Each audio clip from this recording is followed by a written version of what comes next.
Alright, so welcome everyone. So today I want to talk about probably the only indication where we can see how popular Andrew Yang is, apart from like Twitter followers and all that.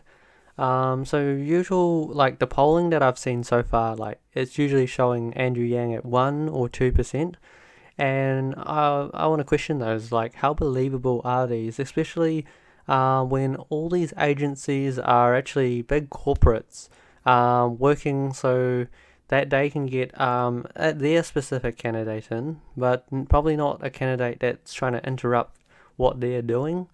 So that's the question. Like, how true are these polls? Like, especially with what we saw at the NBC debate. Like Andrew Yang, they conspired to work against quite a few candidates, including Andrew Yang. They're wanting to put their favourites up there, so they're likely to take the polling method that best favours their candidate. Um, so when you think about in terms of identity politics, like if you ring up an elderly person on their home phone on a landline, and the question is who has landlines anymore? Well, a lot of the older generation they still use landlines. The younger generation you don't. They just have cell phones. Like I don't even have a I don't even have a I don't even have a like a landline in my home, which is kind of weird when you really think about this. Like if this was 20 years ago, 10 years ago even, you still would. So sometimes like these polling methods are actually quite outdated. So in a way, like a lot of the polling methods might actually help certain other candidates. So if you look at the polling, I would say, okay, maybe that polling is accurate, but only accurate for the older demographic. But you cannot actually say that poll is actually reflective of younger people, because the chances of that poll being able to contact a younger person isn't actually that high. So I would actually be more inclined to trusting an online poll.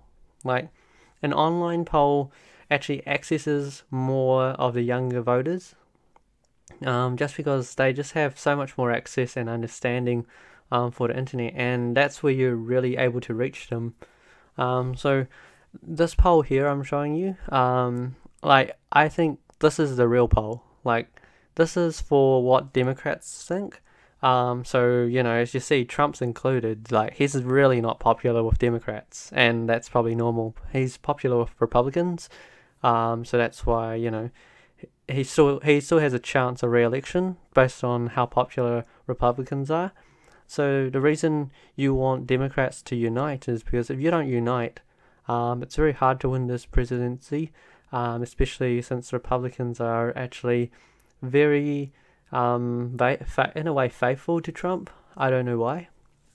Um, not that he's actually dumbed in that well, maybe he's expressed their views, but I don't think he's actually helped the country benefit in a great way. More in the sense that he's actually interrupted a lot of things. But enough about Trump. I want to highlight Andrew Yang. So Andrew Yang actually polls 4% on this poll, and he's actually been increasing over time.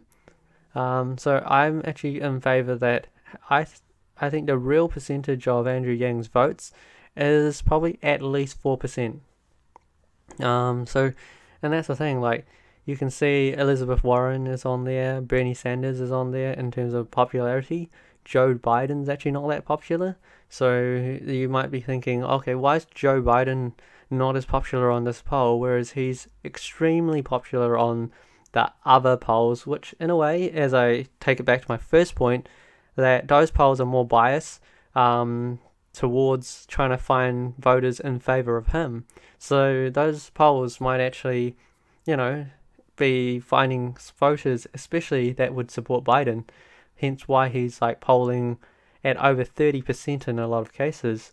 Whereas in this poll, he's only got 13%. So you got to really think about it. And my answer is that he's popular with the older voters because he's a well-known name. He was during Obama's time, and a lot of people think, oh, he's in there, I might as well go with the name, and I would go for that. Whereas a lot of younger voters are quite, no, we do our research. We look through everything, and a lot of us are actually going, "Oh, Biden, he's alright. Like he's not terrible, but he's not necessarily going to bring the change that we want." And Bernie Sanders already had a large following, so a lot of people are going to be with Bernie Sanders.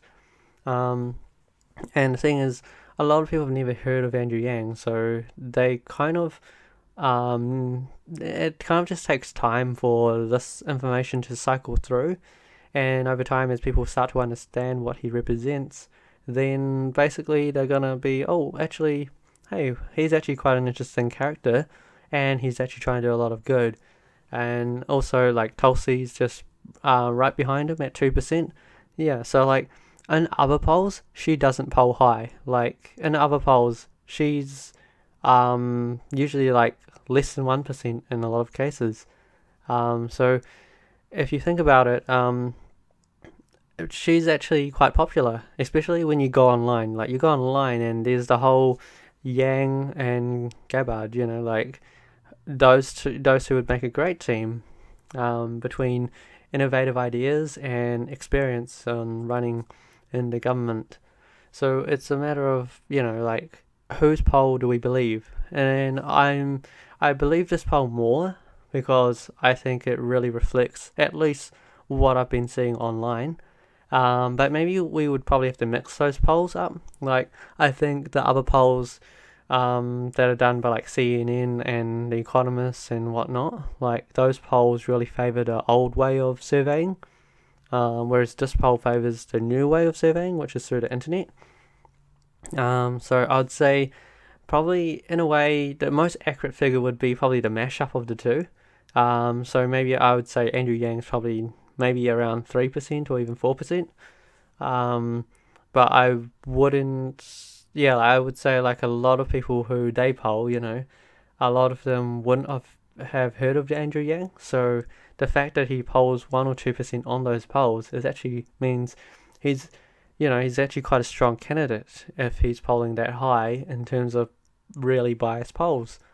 And here you can see with the internet polling, he polls actually quite well, and he's gaining momentum. So I think over time, like maybe in a month or two, we'd probably see this 4% rise to 5 to 6%. And I think that's quite a reality. I would say like Bernie's still going to be considered right up there because he's still quite a popular person. Same with Elizabeth Warren. Pete Buttigieg, I think he gets a lot of votes in general for like from just like I guess the certain communities that he supports. So I think it's he's always going to have that base.